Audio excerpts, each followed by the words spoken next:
वाली, जिसकी लेखिका है सुनीता जी। तो सुनीता जी के बारे में थोड़ा सा हम जानकारी ले लेते हैं। छोटे बच्चों और किशोरों के लिए सहज सरस कहानियां लिखने में सुनीता जी को बहुत आनंद मिलता है। पत्र पत्रिकाओं में अनेक आलोचनात्मक लेख और बच्चों के लिए लिखी गई कहानियां आलेख छपे हैं। आपने विभिन्न कहानियों कविताओं का अनुवाद भी किया है। सुनीता जी की प्रमुख कृतियां हैं साकरा गांव की रामलीला, रंग बिरंगी कहानियां, दादी माँ की खट्टी मीठी कहानियां, बुढ़िया की पोती आदि। इनकी महान युग नायकों पर लिखी जीवनी परक पुस्तक गुण के पक्के खासी चर्चित हुई है। आज का जो हमारा पाठ है सीख वाली, यह एक वर्णनात्मक कहानी है। वर्णनात्मक कहानी में किसी रोचक घटना प्रसंग का वर्णन बहुत सुंदर ढंग से किया जाता है। साथ ही इस पाठ में कठोरता में छुपी कोमलता, बच्चों के प्रति निर्मल वत्सलता, सहानुभूति की चाहत, अवगुणों का गुणों में परिवर्तन आदि स्थितियों का वर्णन बहुत ही सुंदर ढंग से किया गया है। पाठ 2 सीख वाली।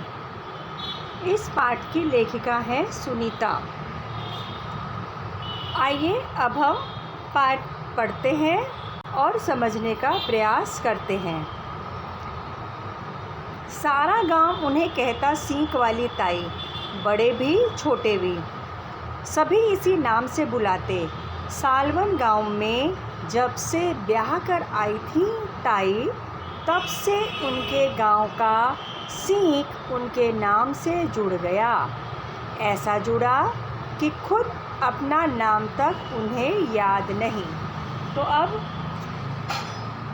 आपके पास संजाल पूर्ण करने के लिए एक प्रश्न बन गया है कि ताई के मायके का नाम क्या था और ससुराल का नाम क्या था।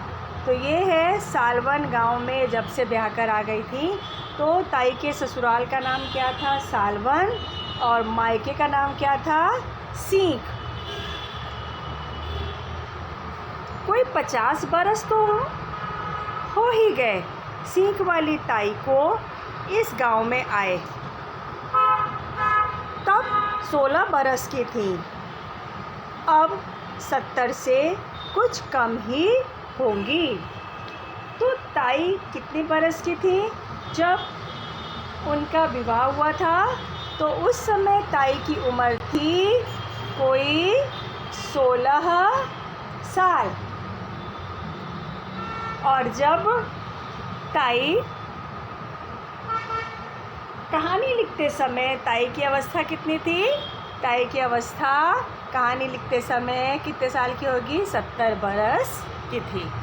तो यहाँ पर 2 आपके प्रश्न बन जाते हैं कौन से संजाल के लिए, कि ताई के ससुराल का नाम क्या था। तो ताई के ससुराल का नाम सालवन था और ताई के मायके का नाम सीख था। जब ताई ब्याह कर आई थी तब उनकी उम्र 16 बरस की थी और कहानी लिखते समय उनकी उम्र 70 वर्ष की थी। इस बीच कौन सा दुख नहीं झेला उन्होंने। पति किशोरी लाल फौज में थे, बड़े ही दिलेर और खुश मिजाज। अब यहाँ पर भी 2 प्रश्न बन जाते हैं कि ताई के पति का नाम क्या था? किशोरी लाल। वो कौन सा काम करते थे? वो फौज में थे। उनका स्वभाव कैसा था? तो ताई के पति का स्वभाव कैसा था?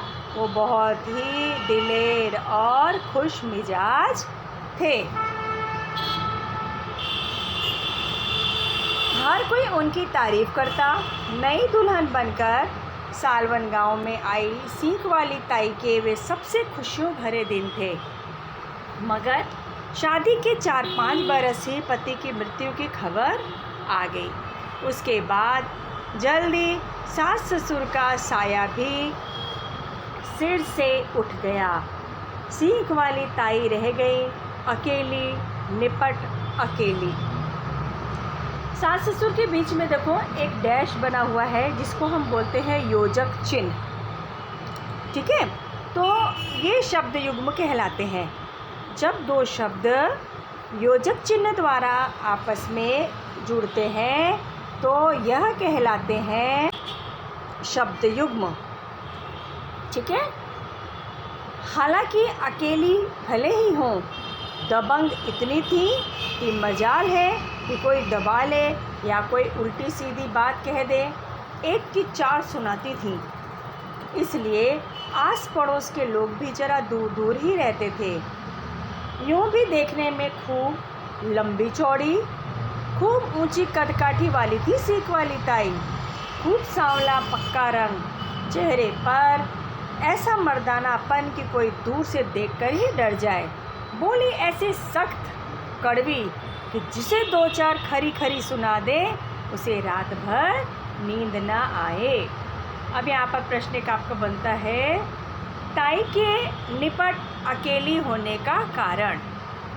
तो पहला कारण था पति की मृत्यु हो जाना, दूसरा कारण था सास ससुर के साए का उठ जाना। अब यहाँ पर हम लोग कुछ व्याकरण के या शब्द संपदा वाले शब्द कर लेते हैं। ठीक है, जिसमें अपन पहला पर देखते हैं, चलो थोड़े से अपन क्या करते हैं, विरुद्धार्थी शब्द देख लेते हैं। विरुद्धार्थी शब्द में है तारीफ। तारीफ शब्द का विरुद्धार्थी शब्द क्या होगा? तारीफ का मतलब क्या होता है? प्रशंसा, और प्रशंसा का उल्टा क्या होता है? निंदा। तो तारीफ का उल्टा क्या होगा? विरुद्धार्थी शब्द क्या होगा? निंदा। फिर है दूसरा शब्द है खुश मिजाज। क्या शब्द है? खुश मिजाज। खुश मिजाज हम किसको बोलते हैं? जिसका स्वभाव बहुत ही प्रसन्नता वाला हो, उसको बोलते हैं खुश मिजाज। तो एक होता है खुश मिजाज, दूसरा होता है इसका उल्टा बद मिजाज। ठीक है, फिर इसके बाद है शब्द दिलेर। दिलेर बोलते हैं हिम्मत वाले को, इसका उल्टा होता है या विरुद्धार्थी शब्द होता है कायर। दिलेर का विरुद्धार्थी शब्द क्या होगा? कायर। ठीक है, तो ये जो शब्द है तारीफ़ का निंदा, खुश मिजाज का बद मिजाज, दिलेर का काया, खुश का दुखी, ये कुछ ऐसे शब्द हैं जिनके मैंने आपको क्या बताया, विरुद्धार्थी शब्द। और जब हम कृतियाँ करते हैं, आपको परीक्षा में पैराग्राफ दिया जाएगा, तो साथ साथ में आपको ऐसे ही प्रश्न निर्माण करके दिए जाएंगे। अब जो सेकंड वाला पैराग्राफ था यहाँ से, हालांकि अकेली भले ही हों पर दबंग इतनी कि मजाल से लेकर उसे रात भर नींद न आए। इसमें आपका प्रश्न बन सकता है सीख वाली ताई की विशेषता लिखिए, या सीख वाली ताई का स्वभाव कैसा था। तो आपको इस पैराग्राफ में से उत्तर लिखना पड़ेगा। जैसे प्रश्न आ सकता है ताई की विशेषताएं लिखिए। तो दबंग थी ताई, बोली सख्त और कड़वी थी, लंबी चौड़ी ऊंची कदकाठी वाली थी, सांवला पक्का रंग। तो ये आपके संजाल के लिए अगर प्रश्न आ जाएंगे तो आप ऐसे ही पैराग्राफ में से आंसर छांटकर लिखेंगे। फिर इसके बाद आगे बढ़ते हैं। सबसे ज़्यादा तो डरते थे गांव के बच्चे उनसे, जरा सी बात पर घुड़क देती। अब ये घुड़क देती शब्द जो है यह मुहावरा है। घुड़क देना मतलब होता है डांट देना। कभी कभी तो सामने वाले मैदान में ज़्यादा शोर मचाने पर पास में पड़ी लाठी फर्श पर ऐसे ठकठकाती कि बच्चे दूर भागते नज़र आते। कुछ तो उनकी शक्ल देखते ही उड़नछू हो जाते। उड़नछू हो जाना भी मुहावरा है, इसका अर्थ भी है भाग जाना। जैसे बच्चे ताई को चिढ़ाकर उड़नछू हो जाते। डर तो शुरू में नीना को भी उनसे लगता था। नानी के कहने पर कभी कभी सीख वाली ताई से लस्सी लेने चली जाती थी। अब इसमें एक नए पात्र का आगमन हुआ कहानी में, नीना। सीख वाली ताई कभी तो उसे बेबात घुड़क देती, बेबात मतलब बिना बात के ही उसे डांट देती, और कभी प्यार से बिठाकर बातें करने लगती। आ बैठ, तनिक मक्खन निकाल कर अभी लस्सी देती हूँ। नीना डरते डरते बैठ जाती और सीख वाली ताई को मक्खन निकालते देखती रहती। बीच बीच में अपने स्कूल या नानी की कोई बात छेड़ देती। तो नीना को ताई से डर तो लगता था, लेकिन फिर भी वह बैठी रहती थी और ताई के साथ थोड़ी थोड़ी बातें करती रहती थी। अब प्रश्न देखो बन सकता है, कारण बताओ ताई से बच्चों को डर लगता था। अब ताई से बच्चे उनकी घुड़की के कारण डरते थे, क्योंकि मैदान में ज़रा सा भी शोर होता था तो ताई फर्श पर लाठी ठकठकाती थी कि बच्चों को क्या होता था, डर लगता था। दूसरा, ताई का आसपास के लोगों से दूर रहने के कारण लोगों को पता था कि जो ताई है वो बहुत ही दबंग स्वभाव की है, और उनमें इतनी हिम्मत नहीं थी कि कोई उन्हें उल्टी सीधी कह दे। और अगर कोई कुछ कह भी देता था तो ताई उनकी एक नहीं सुनती थी, बल्कि उन्हें 4 सुना देती थी। इसलिए आस पड़ोस के लोग भी उनसे दूर रहने लगे थे। अब प्रश्न आएगा एक और, सीख वाली ताई का नीना के प्रति व्यवहार। कैसा व्यवहार था? कभी तो ताई उसे क्या कर देती थी, कभी ताई उसे बेबात घुड़क देती थी और कभी प्यार से पास में बैठाकर बातें करने लगती थी। ताई से नीना के खुश होने का कारण। अब ताई से नीना के खुश होने का कारण क्या था? नीना को ताई क्या करती थी, कभी मक्खन निकाल कर, कभी लस्सी निकाल कर दे देती थी, और या फिर कभी ताई मक्के की रोटी पर ढेर सारा मक्खन डाल देती थी। सीख वाली ताई को उसकी बातें अच्छी लगती, पूछती, तुझे मक्खन अच्छा लगता है ना, ले खा, और कटोरी में ढेर सारा मक्खन डालकर सामने रख देती। कभी कभी वे चूल्हे के पास बिठाकर बातें करते जाती और तवे से उतारकर मक्के की गरम रोटी खिलाती, ऊपर ढेर सारा मक्खन। नीना का जी खुश हो जाता। हालांकि जाने क्या बात थी कि सीख वाली ताई के इतना प्यार जताने पर भी वह अंदर ही अंदर डरी सी रहती।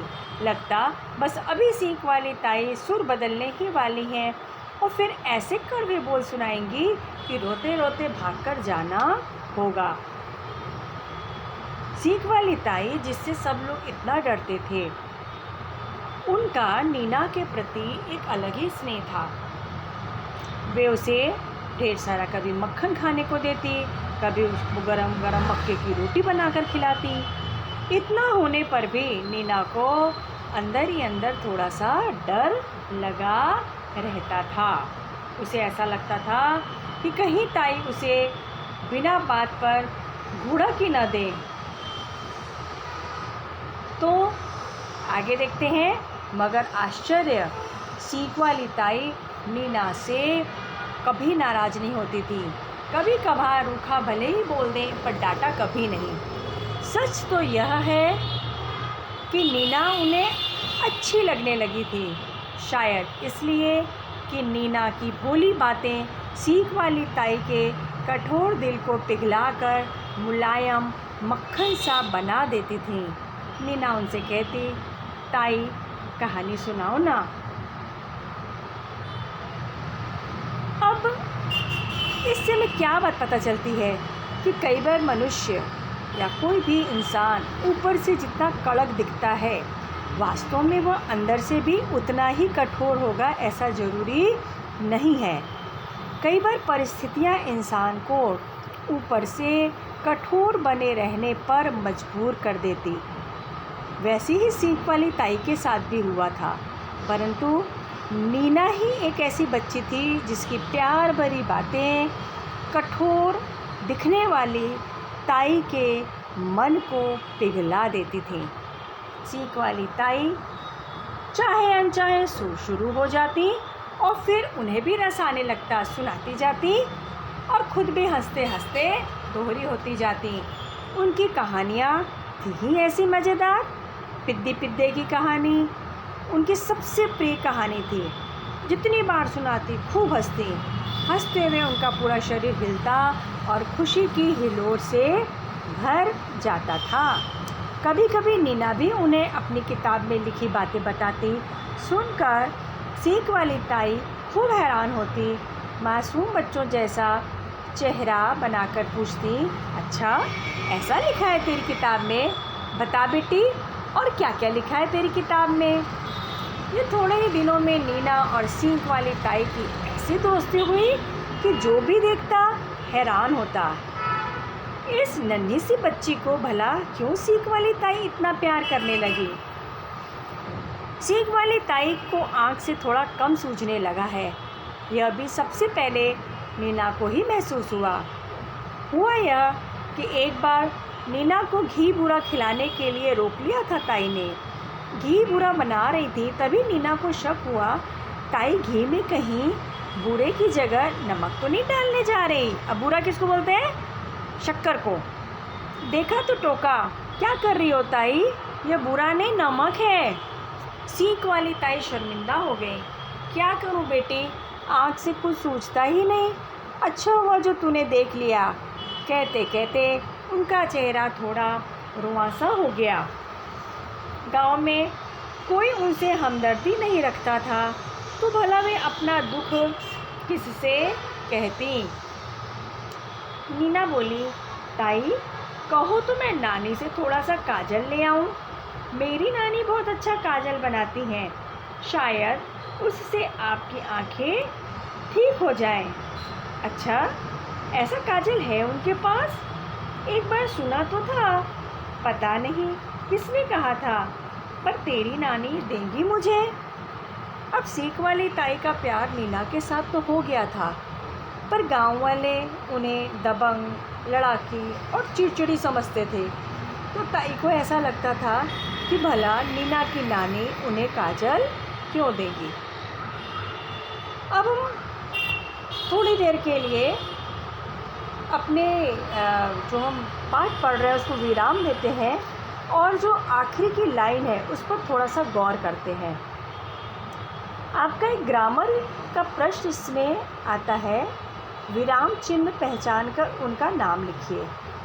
ठीक है, कुछ विराम चिन्ह बहुत ही सरल हैं जिनके नाम आपको पहले से पता होंगे। जैसे एक मिनट, ये विराम चिन्ह कौन सा है? बिल्कुल सही पहचाना आपने, ये है प्रश्नवाचक चिन्ह। कौन सा है? प्रश्नवाचक चिन्ह। दूसरा है, देखिए एक बार सुना तो था, उसके बाद कॉमा है कॉमा, इसको हम क्या बोलते हैं? अल्प विराम। ये क्या है? अल्प विराम। तो जब हम कोई वाक्य की रचना करते हैं या हम जब कोई वाक्य लिखते हैं तो हम अपनी बातों पर कितना हमें दबाव डालना है, इसके लिए विराम चिन्हों का प्रयोग हम करते हैं। ठीक है, अब इसके बारे में आगे हम पूरा विस्तार से पढ़ेंगे, पहले पाठ और देख लेते हैं। देंगी क्यों नहीं? अरे ताई वो तो बहुत गुण गाती रहती हैं आपके।